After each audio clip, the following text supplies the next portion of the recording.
ይሄ ህዳሴ ግድብ እንደዚህ የተቦጨቀ የሚመስለው መካከሉ ለምንድን ነው? ለምን ይመስላል?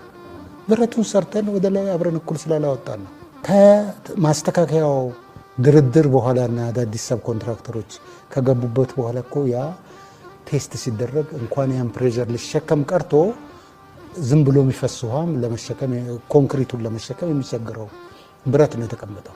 ተነስቶ አዲስ ብረት ተገዝቶ ተጠቅልሎ ነው አሁን የምታየው ውጤት። ክቡር ዶክተር አብይ የሚሰሩበት መንገድ ዲክቴት አይደለም። እውቀት እስካለ እስካመኑ በድረስ ስራ። ይሄ ኃላፊነት ያንተ ነው፣ ትጠየቅበታለህ። ስለዚህ ተስማምቶታል። በዚህ ግባ በዚህ ውጣ። እኛ የእሳቸውን ጋይዳንስ ስንፈልግ ነው እሳቸው ጋር የምንሄደው። ግብጽ እኮ ይህንን በጣም አግሬሲቭ ካምፔን የጀመረችው ግድቡ መዳኑ ስታይ ነው።